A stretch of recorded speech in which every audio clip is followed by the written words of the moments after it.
Well, I would never tell you that. And you know who else I'll never tell? A judge. Because the conduct of our foreign policy belongs to the President of the United States and the executive branch, not some judge. So we will conduct foreign policy appropriately if we need to, but I'll never discuss it. And no one will ever make us discuss it because that's how foreign policy works. Mr. President, yesterday you told ABC News, Mr. President, you told ABC News yesterday that you could get Borrego Garcia back if you wanted to. Do you think President Bukele would turn you down if you made that request? I really don't know. I know that he's been a great friend of our country. He's gotten a lot less money than this would take from us if we were going to build these jails and do what he's doing. And they run a very professional operation. I don't know. I haven't spoken to him. I really leave that to the lawyers, and I take my advice from Pam and everybody that is very much involved. They know the laws, and we follow the laws exactly. Mr. President. Yeah, please. Transition, sir. You frequently took credit for the stock market highs. You said it was a reflection of how well you were doing in the polls, and then after you were elected, you said the stock market highs were a reflection of how well the transition is going and the American people's confidence in your incoming administration. Now, the stock market's not doing so well, and you're saying that's the Biden stock market, yet you are the president. Can you explain that? Yeah, I'm not taking credit or discredit for the stock market. I'm just saying that we inherited a mess, both at the borders. You could look at every single one of the people here, and no matter who it is, they're doing better, and they are far superior to what took place for 4 years before us. When you look at prisoners being allowed to come into our country at will, just at will, people from mental institutions, gang members, drug dealers, when you look at that, what they've done to our country, and also having to do with finance, look at what happened with inflation. We had the worst inflation probably in the history of our country. They say 48 years, but I would say in the history of our country, it ate away at people. And even though you saw a stock market going up somewhat, because in my case, I had the biggest stock market increase, 88% in the last term, in my last term. But I don't view the stock market as the end all. It's an indicator. But what the stock market really tells you, and when you look at the stock market in this case, is it says how bad a situation we inherited. I took place, this was a quarter that we looked at today, and we took all of us together. We came in on January 20th. So this is Biden, and you could even say the next quarter is sort of Biden because it doesn't just happen on a daily or an hourly basis.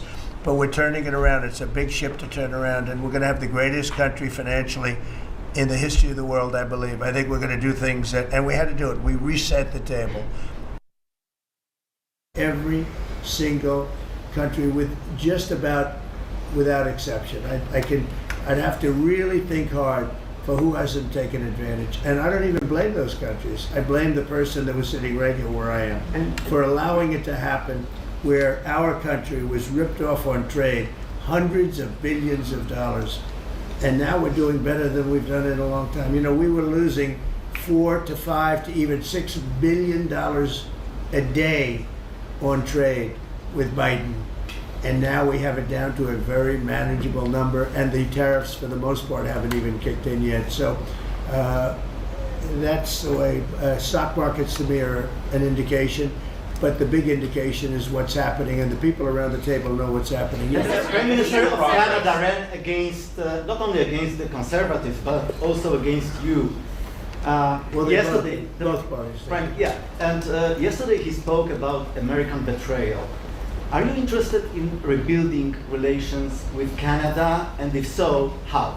No, well, I think we're going to have a great relationship. He called me up yesterday. He said, "Let's make a deal." You know, he was running for office. They both hated Trump, and it was the one that hated Trump, I think, the least that won. I actually think the conservative hated me much more than the so-called liberal. He's a pretty liberal guy. Why do you think? No, I spoke to him yesterday. Couldn't have been nicer, and I congratulated him. You know, it was a very mixed signal because it's almost even, which makes it very complicated for the country. It was a pretty tight race, but he's a very nice gentleman, and he's going to come to the White House very shortly, within the next week or less. Mr. President, when will you speak to President Xi of China? That'll happen. I mean, look, right now, and I told you before, they're having tremendous difficulty because their factories are not doing business. They made $1 trillion with Biden, $1 trillion, even $1.1 trillion with Biden selling us stuff. Much of it we don't need. You know, somebody said, oh, the shelves are going to be open. Well, maybe the children will have $2 instead of $30, you know? And maybe the $2 will cost a couple of bucks more than they would normally. But we're not talking about something that we have to go out of our way. They have ships that are loaded up with stuff, much of which, not all of it, but much of which we don't need. And we have to make a fair deal. We've been ripped off by every country in the world, but China, I would say, is the leading one, the leading candidate for the chief ripper offer. There has never been a country that's been ripped off more than the United States of America under some of the dumbest leadership, and it usually starts with the president. And you can go back, and I'm not just talking about Biden. It's been the worst. I mean, the trade deficits and everything else, he's been the worst. But he had no idea what he was doing. And I think somebody ought to look at the auto pen to find out who was really running this country, because it wasn't Biden. Because nobody could agree to what he agreed to. Sir, what's your message for the girl who doesn't He get put our the job? country at risk, at tremendous risk, and fiscal risk, financial risk. So I think we have it very much. I really believe that the next 100 days is going to be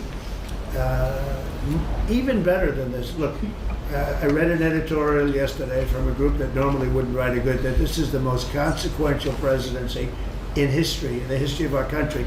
This is not a particular group that would write that kind of an editorial, but they see what we're doing and what we had to do. And I believe if this group, not just me, if this group wasn't here, I think our country was going to be in, if it was lucky, just serious trouble, but a lot worse than that. I think our country could have been a total disaster. Bad things were happening with our country, and we've stemmed the tide, we've turned it around, but we're going to really turn it around over the next 3 years, 3.5 years, we're going to turn it around, and then hopefully it'll be in such great shape. That's my goal, to put it in such great condition that it can't be destroyed.